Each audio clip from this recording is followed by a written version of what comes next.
ምን ነው ደህና አትመስልም? አመመህ እንዴ? አይ ደህና ነኝ፣ አላመመኝ። እና ምን ሆነ ነው እንደዚህ ሆንከው? አትጨነቂ፣ ምንም አልሆንኩም።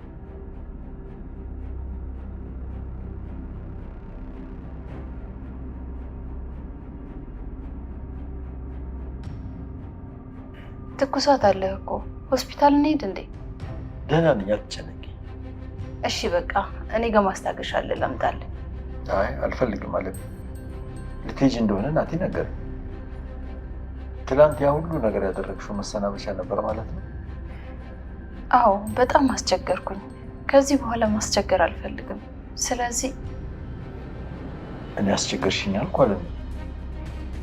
ያው አንተማ በጣም ጥሩ ሰው ነህ። አልጠበቅኩም ነበር አለ። ግን ካሰብሽበት አላስቀርሽም አለ። በጣም አዝኛለሁ። በጣም ያ ሁሉ ነገር ዝም ብሎ እንደሆነ እንዲሰማኝ ነው ያደረግሽው።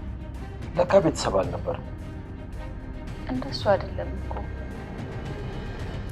ችግር የለውም። እሺ መልካም ሁሉ ይሁንልሽ።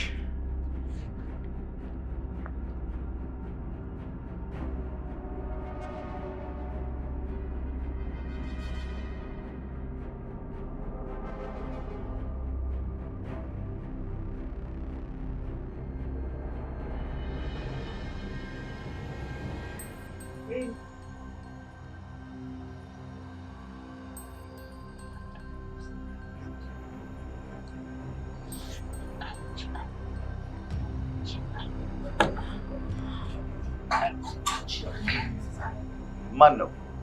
ባቢ ይባላለሁ። የቤቲ የልጅነት አብሮ አደጌ ነው። ገዛኝ ይባላለሁ። የቤቲ ባለቤት ነው። ከዛሬ ድረስ ከቤተሰቦቿ ርቃ በድብቅ እሷም ላይ ሆነ ታናሽ እህቷ ላይ የደረሰውን ግፍ ለመበቀል ቆርጣ ተነስታ ትክክለኛ በዳያቸውን በአካል ያላገኘችው ቤቲ በዛ ብቻ ተስፋ ቆርጣ በቀሏን አላቆመችም። እሷን ደፍሮ አስረግዞ የእህቷንም እግር ሰባብሮ ከሀገር የወጣውን የናቲን አጎት የዓለሜን ወንድም ግርማን በድጋሚ ማግኘት ባስችልም ፍትህ አግድሎባት በገንዘቧ ቁስላቸው ላይ ሌላ ቁስል የጨመረችውን እህቱን ግን ለመበቀል ብዙም ጊዜ አልፈጀባትም ነበር። በቅድሚያ ባሏን ነጥቃ ቀጥላም እሷን ባዶ ክፍል ውስጥ ዘግታባት ንብረቷንም ወስዳ ቀስ በቀስ ቀዝቃዛ የሆነ በቀሏን አድርሳባታለች። በዛ ብቻ ግን ማቆም አልፈለገችም። ለህመማቸው ማደኛ ለስብራታቸው መጠገኛ እንዲሆናት ዓለሜን ለመግደል ትሞክራለች። ነገር ግን ሊሳካላት አልቻለም ነበር። ለዛም ነው ከሷ የተሻለ አቅም ያለውን ከዓለሜ የነጠቀቻት ባሏን አሳምና ለአንዴና ለመጨረሻ ጊዜ ከዚያ ዓለም በሞት ሊሸኟት ያቀዱት። አሁን ላይ ትሁት በቤቲ የበቀል ሀሳብ ባያሳምናትም ነገር ግን ስለ ጉዳዩ እውነትነት ከነናቲ ጋር ሆነው ዓለሜን ጠይቀዋት ካረጋገጡ በኋላ ብዙም ሳይቆይ መሄድ እንዳለባት ነግራቸው ጥላቸው ትሄዳለች። በዛን ሰዓት ገዛኸኝና ቤቲ ቤታቸው ተቀምጠው እያወሩ ነበር። እሱም በንዴት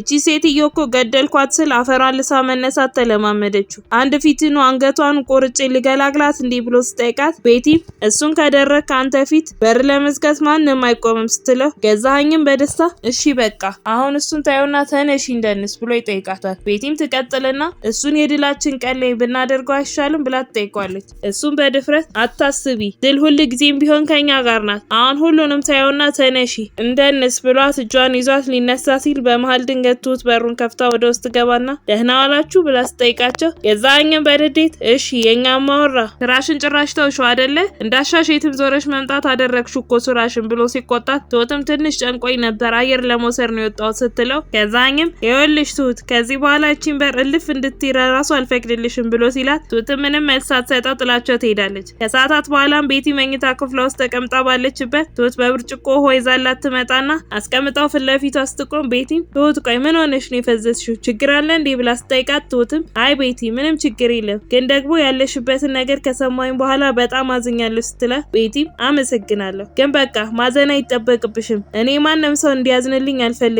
ከድሮ ጀምሮ እየታዘነልኝ ከንፈር እየተመጠጠልኝ ነው ያደግኩት ግን አሁን ሰልችቶኛል ስትላት ትሁትም ቤቲ አሁን ላይ አንቺ ምን አይነት ጠንካራና ብርቱ ሴት እንደሆንሽ ተረድቻለሁ። የደረሰብሽ ህመም የሚሰብር ነው አውቃለሁ፣ ግን ደግሞ አንቺ ላለመሰበር ቀና ማለት እየሞከርሽ ነው ስትላት ቤቲም በንዴት ትሁት አሁን ውጪልኝ ብላ ስታፈጥባት ትሁትም እሷን ቀስ ብላ ለማረጋጋት እየሞከረች እሺ እወጣለሁ፣ ግን ደግሞ በምንም ነገር ከፈለግሽኝ ከጎንሽ ነኝ አለሁ ማግዝሽ ነገር ካለ ማለቴ ነው ብላ ስትላት ቤቲም እሺ የፍቅረኛሽን እናት ህይወት ለማጥፋት በሚደረገው ጉዞ ላይ ከጎኔ ነሽ ብላ ስጠይቃት ትሁትም ግራ ተጋብታ ምንም መልስ ሳትሰጣት ስትቀር ቤቲም አየሽ አይደል ከፍትህና ከምትወጁ ሰው መምረጥ ከበደሽ ስትላት ትሁትም አይ እንደዛ አይደለም ቤቲ አልከበደኝም፣ ግን ደግሞ እኔ በበቀል አላምንም፣ ነገሩ በህግ መፍታት ትችያለሽ፣ አንቺ በራስሽ ፍትህ ለማግኘት አትጣሪ ስትላት ቤቲም ተይ በቃ እኔ ያለፈውበትን መብላት አልወድም፣ አሁን እባክሽ ትሁት ክፍሉን ለቀሽ ውጪልኝ፣ አንቺ እዚህ መተሽ አታድክሚኝ ስትላት ትሁትም ምንም ሳትላት ቀጥ ብላ ትወጣለች። በዛን ሰዓት ናቲና አባዬ ለብቻቸው ሳሎን ተቀምጠው እያወሩ ነበር። በሰማው ነገር ግራ የተጋባው ናቲም ቆይ ግን አባዬ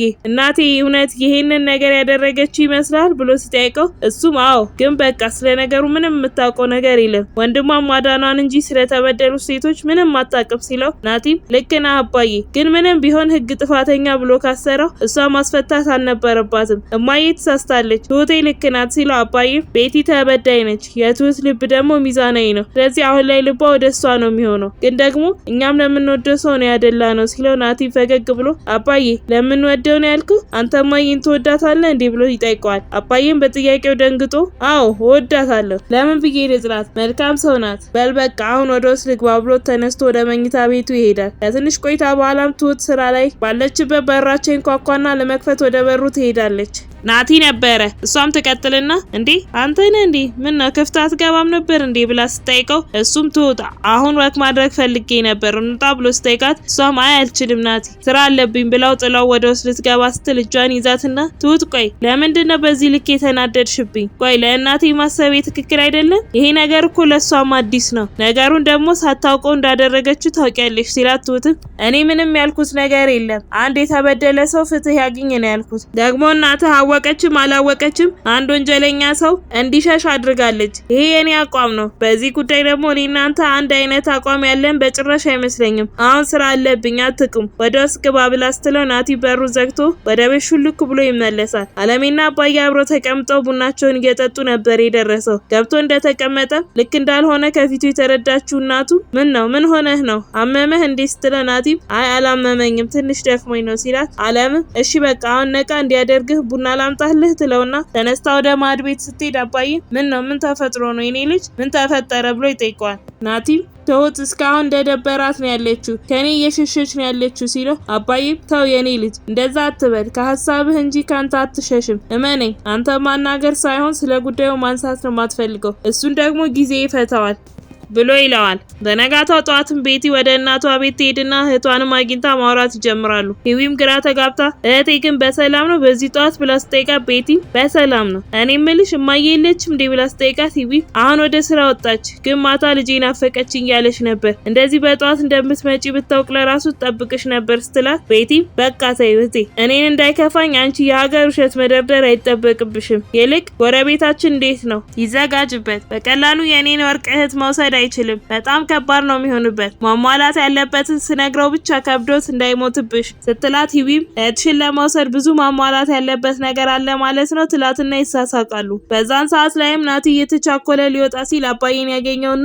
ሰላምታ ተለዋውጠው ናቲም መውጣቱን ትቶ ወደ አባዬ አጠገብ መጥቶ ይቀመጥና ማውራት ይጀምራሉ። ናቲም ደላላውን ላናግረው ፈልጌ ነበር ማታ ከእማዬ ጋር እያወራን ነበር ቤት ያስፈልገናል ከዚህ በላይ አንተ ማስቸገር ስለሌለብን ሌላ ቤት ልንከራይ ነው ሲሉ አባዬ በንዴት እንዲሁም በሀዘን ስሜት ውስጥ ሆኖ እና በቃ አለሜ ልትሄድ ነው ብሎ ይጠይቀዋል። ናቲም እኔማ እዚሁ ባንተ ጥበቃ ስር ሆና ብትኖር ደስ ይለኝ ነበር ግን እሷ እያስቸገረች እንደሆነ እኔ ተሰማት ብሎ ሲለው አባዬ ቆይ እኔ ያስቸገራችኝ ብያለሁ ቤተሰብ የሆነ መስሎኝ ነበር ለካ ባዳነን በጣም ያሳዝናል ችግር የለም በል በቃ አሁን ተነስና ሂድ አናግራቸው ብሎ ሲለው ናቲም አባዬ በጣም ይቅርታ ብሎ ተነስቶ ትሄዳል። ከሰዓታት በኋላም ገዛኝና ቤቲ አንድ ካፌ ውስጥ ተቀምጠው እያወሩ ነበር። በመሀልም እሱ ይቺ የተረገመች በጣም ብዙ እድሎችን አስበልጠኛለች። እሷ በህይወት እያለች እኔ ስራዬን በአግባቡ መስራት አልችልም ማለት ነው? ከዚህ በላይ ልትቆይ አይገባም ብሎ ሲያፈጥ ቤቲ ይሄንን ነገር ከኔ ጋር ቁጭ ብለህ በወሬ ብቻ ሳይሆን አድርጋ አሳየኝ፣ እኔም ለቀብሩ ልዘጋጅ ብላ እያለችው ባለበትም ነው በአጋጣሚ የቤቲ ፍቅረኛ እነሱ ጋር መጥቶ ገዛኸኝን የተዋወቀው። ባቢ ገዛኸኝን የቤቲ ባል እንደሆነ አውቋል። በቀጣይ ምን የሚፈጠር ይመስላችኋል? ሀሳብ እንዲሁም አስተያየታችሁን ኮሜንት ላይ ጻፉልን።